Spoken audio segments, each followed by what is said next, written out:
Hi friends, welcome to my channel Karthik Telugu news. Friends, ఇంతవరకు ఎవరైతే మా ఛానల్ సబ్స్క్రైబ్ చేసుకోలేదో వారైతే ప్లీజ్ సబ్స్క్రైబ్ చేసుకోండి ఫ్రెండ్స్. అలా అయితేనే మేము పెట్టే ప్రతి వీడియో కూడా మీకు నోటిఫికేషన్ రూపంలో వస్తుంది. అలాగే మీకు వీలైతే మా ఛానల్కి ఒక లైక్ అయితే చేయండి. ఇక వివరాల్లోకి వెళ్ళినట్లయితే వాళ్ళ వర్షాల గురించి ఒక ఇంపార్టెంట్ అప్డేట్ న్యూస్ అయితే రావడం జరిగింది. దీని గురించి మరిన్ని విషయాలు ఈ వీడియోలో తెలుసుకుందాం. బంగాళాఖాతంలో ఏర్పడిన ఉపరితల ఆవర్తన ప్రభావంతో రాష్ట్ర వ్యాప్తంగా 2 రోజుల పాటు ఓ మోస్తరు వర్షాలు పడనున్నాయి. ఉత్తరాంధ్ర, ఉత్తర కోస్తా జిల్లాల్లో ఓ మోస్తరుగా, దక్షిణ కోస్తా, రాయలసీమ జిల్లాల్లో తేలికపాటి వర్షాలు పడడానికి అవకాశాలున్నాయి. నైరుతి రుతుపవనాలు కేరళ తీరాన్ని తాకిన సమయంలో రాష్ట్రంలో ఓ మోస్తరు నుంచి భారీ వర్షాలు నమోదైన విషయం తెలిసిందే. ఉత్తరాంధ్ర నుంచి దక్షిణ కోస్తా తీర ప్రాంతాల జిల్లాలు, రాయలసీమ వరకు చెప్పుకోదగ్గ స్థాయిలో వర్షాలు పడ్డాయి. ఎండ తీవ్రత నుంచి ప్రజలకు ఉపశమనం లభించింది. ఆ తర్వాత మళ్లీ రుతుపవనాలు బ్రేక్ తీసుకున్నాయి.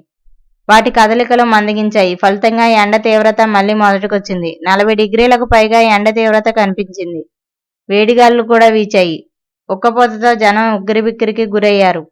నడివేసవి పరిస్థితులను చవిచూశారు. ఇప్పుడు ఈ పరిస్థితి నుంచి ఉపశమనం లభించనుంది. బంగాళాఖాతంలో ఏర్పడిన ఉపరితల ఆవర్తన ప్రభావంతో నేడు, రేపు రాష్ట్రంలో పలు చోట్ల భారీ వర్షాలు పడే అవకాశం ఉందని ఏపీ విపత్తు నిర్వహణ సంస్థ వెల్లడించింది.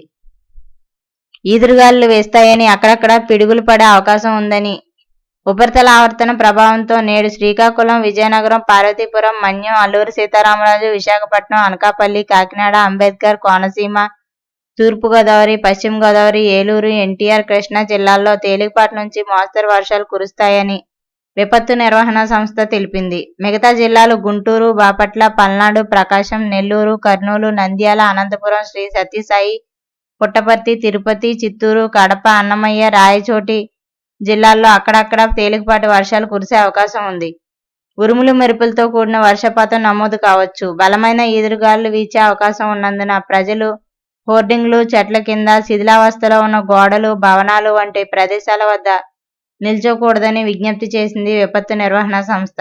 పిడుగులు పడే సమయంలో బహిరంగ ప్రదేశాలు, చెట్ల కింద తలదాచుకోవద్దని కోరింది.